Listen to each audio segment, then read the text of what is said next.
morning, Oshkosh. It's July 29th, day 5 of the AirVenture 2022 extravaganza. We're really happy to be here, and this is the last Oshkosh Morning Brief for our productions at AirVenture 2022. We're pleased to provide all this powered by Gogo, the folks that are providing an airborne 5G network without parallel. And when we say fast, we mean fast. They do some great stuff. For the moment, let's talk a little bit about what we can expect weather-wise for today. So far, we've crossed our fingers and not getting a repeat of last Saturday's torrential rains. Right now, we're looking at sunny with a high near 77, west-northwest winds of 6 to 11. Tonight, mostly clear with a low around 58. Northwest winds 5 to 7, becoming calm throughout the evening. And we'll cross our fingers and see if that holds, and your guess is as good as mine. Let's talk about the top story of the previous day. Acting Administrator Billy Nolan came by. He had some great things to say about his first trip to Oshkosh. He loved the experience. He's an accomplished aviator, both in rotor and fixed wing. Obviously was surprised at the magnitude of what Oshkosh portrayed to him. The only problem is during the Meet the Boss session, the one that everybody eagerly awaits in order to ask questions of the man, he took all the questions, no problem there, but just didn't say much. Let's take a look. It's easy to see why hundreds of thousands of pilots, enthusiasts come back to Wittman Regional Airport year after year. Many from many long distances. I chatted in the line getting food last night to a gentleman who, originally from South Africa, and I'm sure we've heard lots of accents and folks who have traveled all over the world to be here.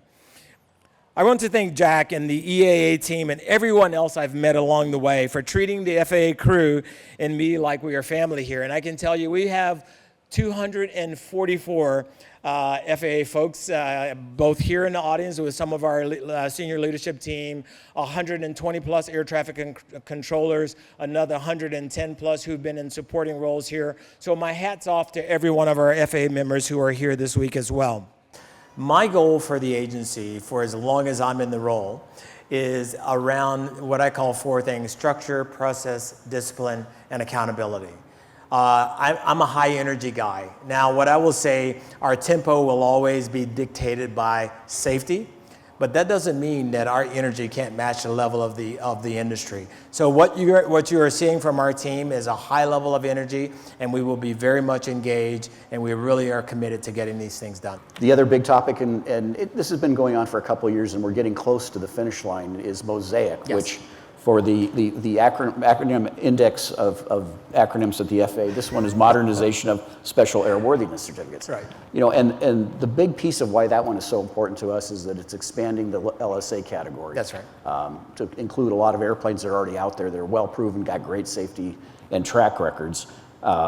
It's been worked really well through the agency and has been going along quite well. Really would love to get your feeling as what's your, being the administrator, you set the guidance for the team. Yes. And I'm glad to hear you're really aggressive. Yeah. So where do you think we stand on it? We're closing in. We're closing in on the finish line there. It can be easy when we start thinking of rules and we start thinking of processes, and pretty soon everyone throws everything, including the kitchen sinks, into the mix. Our goal is how to make sure we do it what's in the art of the doable, to never let great, come at the expense of greatness or perfection, right? We have to be safe. The public demands it, and they should demand it, right? So our goal with MOSAIC, we're nearly there. But I want to, our Associate Administrator for Aviation Safety, David has been working very closely. You've heard from Lario on the fuel piece. David, you want to just give us a couple of comments about where we are on MOSAIC? We really need, Billy put it, we really have tried to throw the kitchen sink in there and clean up every rule I've known to the aviation industry. So we're going to back up a little bit. We've tightened it up. We're working closely with Lario. You heard some of what Lario's already doing in other areas. And then, but we fully intend to make the notice proposed rulemaking in August of 2023, and then that goes through that process, and we get comments back from all of you. Then we go back through the process. It's roughly a year after that the rule would become final. So. That's where we are. We're continuing to listen to, and we'll continue throughout that process to listen to you, and you'll have an opportunity to comment on it in August of next year. Our goal is to be, as an agency, a catalyst for moving forward, right? So when we think about this, the team is thinking very thoughtfully, very purposefully how we make, what changes we make, how we ensure that we're helping seed the pipeline. We recognize that a lot of our aviation universities, of which I went to one, some of them are at a maximum bandwidth. And the airlines are hiring in a massive way coming out of the backside of this pandemic. I can tell you some of them hire as much as 200 pilots a month. So our goal is to continue to work together. This could be a real opportunity for us. So I've asked our team to go really take a very hard look at this to say, is there an opportunity here through the MOSAIC process for us to enable? Right, whether it be increasing gross weight, doing some things that doesn't move us outside the guardrails of what we were trying to achieve with MOSAIC. So you'll see more of that kind of work from us. Our goal, what I've asked my team continuously, what's the art of the possible? Maintaining, never losing our sight of safety, but what's the art of the possible there? And that's really sort of defining. We're finding that we're becoming more innovative and more creative while still without any lessening of the safety part. All right, let's take a short break to pay the bills and check with the folks who make sure that ANN continues to do all of our cool ANN stuff for you, especially the folks at Gogo with their up-and-coming 5G network, now nearing the 50% deployment point. We're looking forward to seeing that get done real soon. But when we get back, we're going to be talking to the darling of Piper Aircraft, Jackie Carlon. We're going to be talking trainers. We're going to be talking turboprops. We're going to be talking pressurized goodies. We'll be right back.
Unbridled passion, unequaled performance, unlimited possibilities.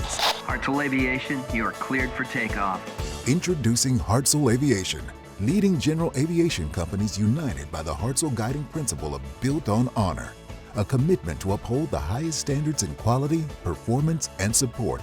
Hartzell Propeller, Hartzell Engine Tech, Hartzell Aerospace Welding. We are Hartzell Aviation. Now boarding at hartzellaviation.com. Tempest Aero Group is a leading general aviation marketing and distribution company that has partnered with some of the best brands in the industry, including Tempest, Alcor, Marvel Schebler, Precision Air Motive, Consolidated Fuel Systems, and Stratus Tool Technologies. These brands represent high-quality aviation components and tools for OEM and aftermarket applications. Quality, commitment, innovation, and family.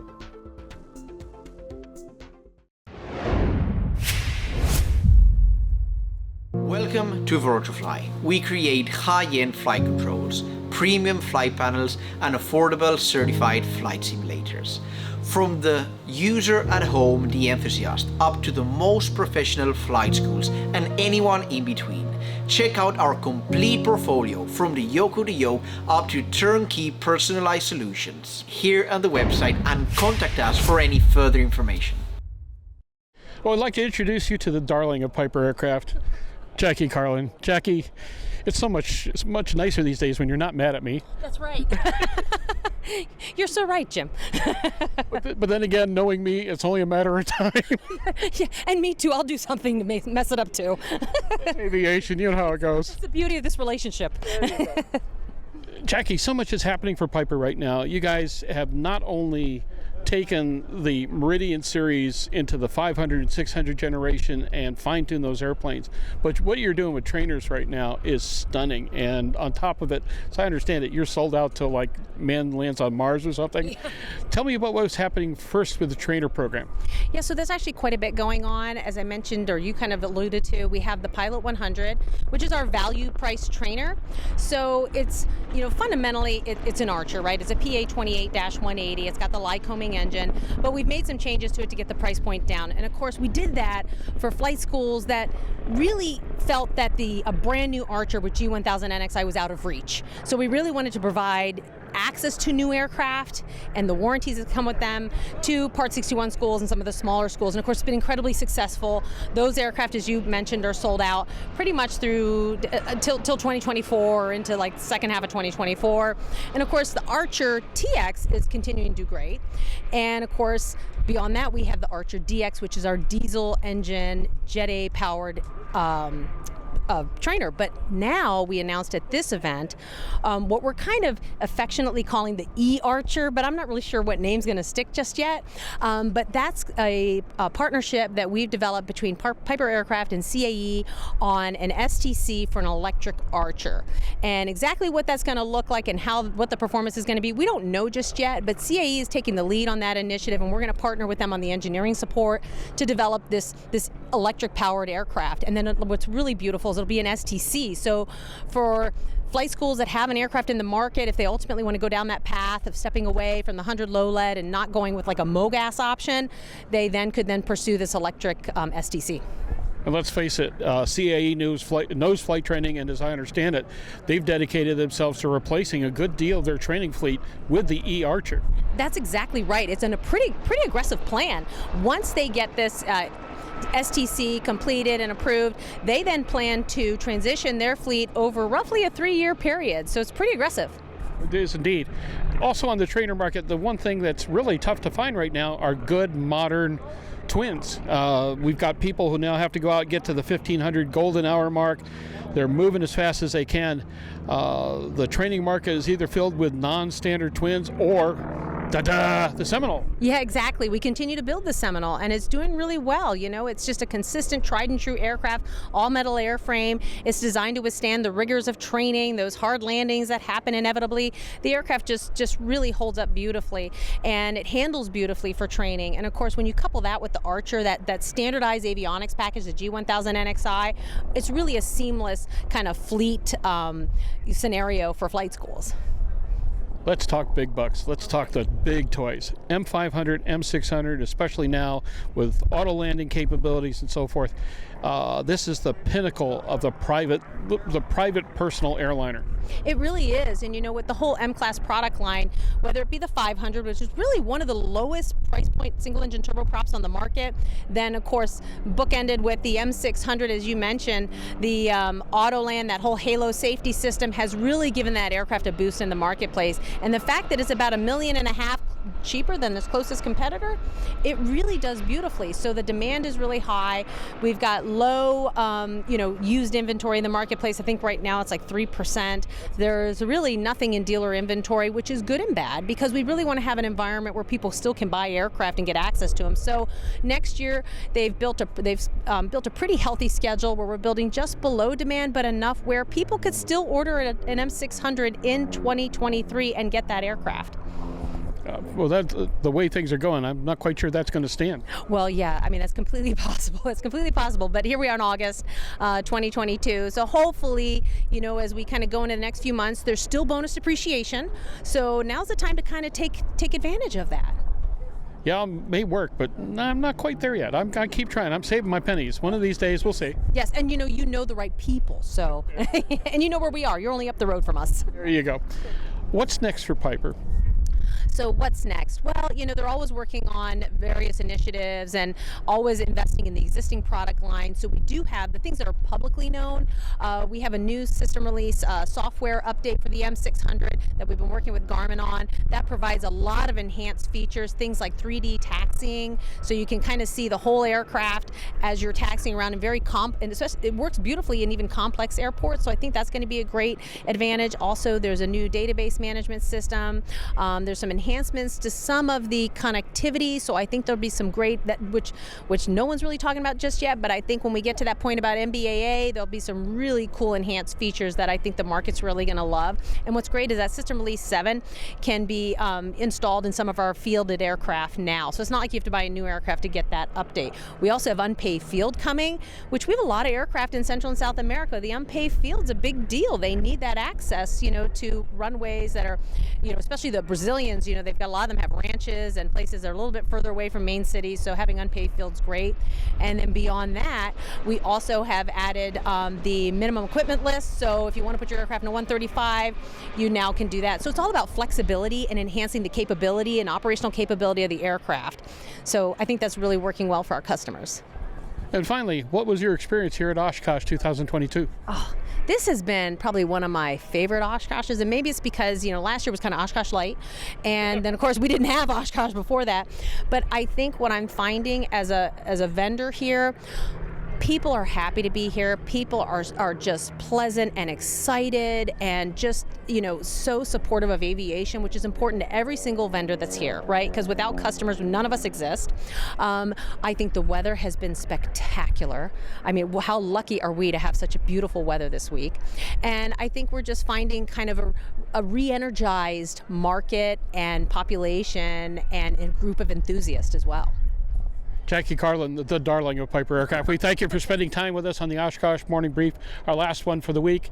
And we sure appreciate the chance to get up here with the hoi polloi of Piper Society. And more important than anything else, just dig the air show, dig the world, and have a great time. Thank you so much. Thank you so much. Always a pleasure. In addition to everything else, it would not be Oshkosh without an air show. And when we get toward the weekend, it's warbirds, it's noise, it's explosions, it's all the good stuff that makes Oshkosh such a wholesome environment for the family. But for today at 14:30, things start off with a salute to Veterans Day as well as Air Force Global Strike Command. It's going to be a serious party. Can you say explosions? Anyway, we're also going to be led off with the national anthem and the Patriot Parachute Team, followed by Warbirds of America, Aero-Show, Flight of the Cats, Tigers, Bearcats, oh my, Chuck Aaron, Matt Youngkin, Kyle Fowler, Patty Wagstaff, Kyle Franklin, Dave Martin, the U.S. Navy E-2D Hawkeye Demo Team, and the U.S. Navy Legacy Flight. It's going to be a party.